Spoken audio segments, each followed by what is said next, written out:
Del tema, saludo a José Antonio Esquerra, director de promoción de Finamex Casa de Bolsa. ¿Qué tal? Bienvenido. Muchas gracias, Susana. Gracias por acompañarnos. Pues cuéntanos de cuánto fue la repatriación este año y cuánto recaudó el SAT. Pues mira, en el periodo que dio el gobierno para repatriar capital, se repatriaron 382 mil millones de pesos, que equivale más o menos a 20 mil millones de dólares. Esto representa, Susana, el 1.6% del PIB. Si consideramos que el crecimiento esperado para este año va a estar alrededor del 2%, mostrar el 1.6%, me parece que lo podríamos catalogar, como bien tú mencionabas, como un programa exitoso.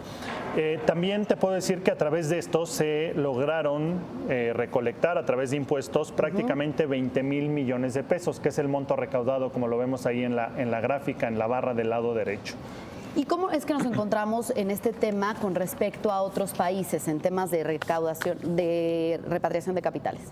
Pues mira, si bien fue un ejercicio exitoso, cuando nos comparamos con países de economías o de culturas similares, como lo vemos en esta gráfica, pues México es el que menos logró repatriar comparado con estos otros 4 países. Si vemos, Argentina trajo un poco más de 115 mil millones de dólares, estas cifras ya son en dólares. Italia un poco más de 100 mil millones de dólares, Brasil 53 mil, España 45 mil y México, como ya lo mencionaba, se quedó en alrededor de 20 mil millones de dólares. ¿Y cómo es que están incentivando a los mexicanos para que repatrien capitales y cuál ha sido pues el éxito del programa?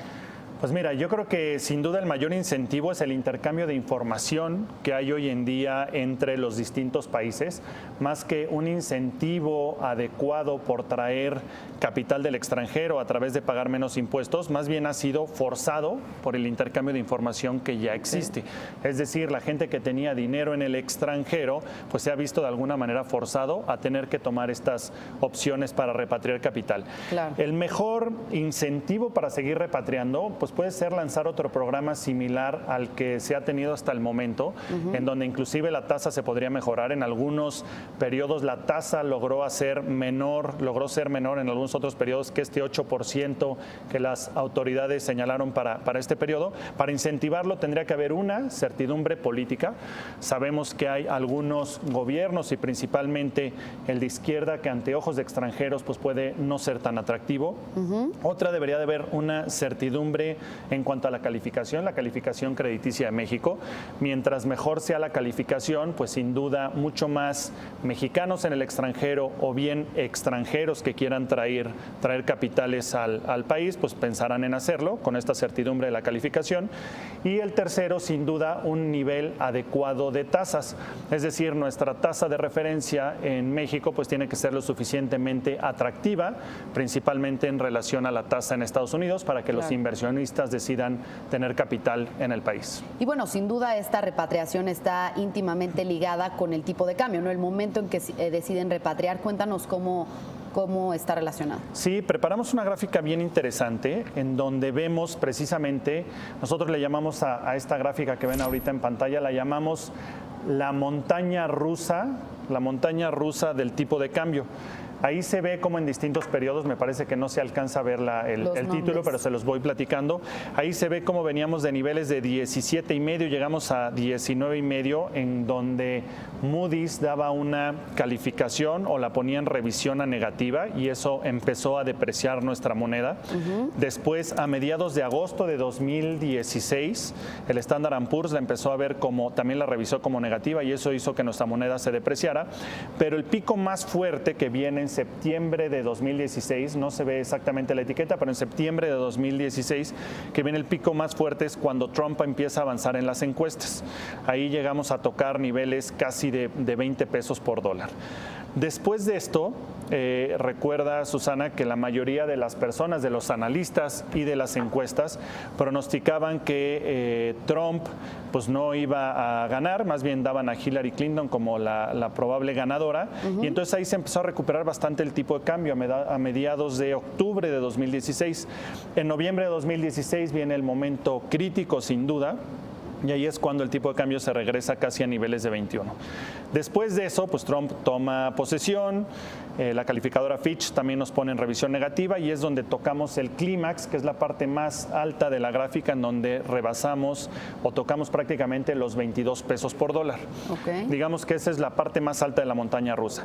Y a partir de ahí coincide con que viene el periodo o el plazo original, que era de enero a julio, para la repatriación de capitales, y es donde se empieza a recuperar un poco la moneda. Sí, mucho por el tema del programa, sin duda, pero también Banxico anunció algunas coberturas en ese periodo. Enrique Peña Nieto dice que no va a ir o está evaluando cancelar la visita a Estados Unidos, es decir, nos ponemos como un país que, si bien va a negociar, no se va a dejar. Entonces eso empieza a recuperar la moneda. Después vienen las elecciones del Estado de México. Las elecciones del Estado de México, sin duda el hecho de que haya sido el PRI, pues favoreció un poco a la moneda. Y después las tres calificadoras nos vuelven a poner como calificación estable, nos daban como negativa, nos ponen como calificación estable, y eso hizo que regresáramos a niveles del 17,5. Después viene, por último, en esta ronda o en este último periodo, que coincide con la prórroga del tema de repatriación, es cuando vienen las rondas del Tratado de Libre Comercio que hacen que haya cierta volatilidad, ¿no? Recordarle nada más al auditorio en general, hoy en día, por lo que está viendo principalmente una recuperación en la moneda en las últimas 2 semanas, se debe a 2 factores principales de corto plazo. Uno, el señalamiento de Janet Yellen, en donde dijo que probablemente no es momento de subir las tasas. ¿Por qué? Porque la inflación no está en los niveles en los que tenía pensado. Y el segundo, los incrementos de precios del petróleo.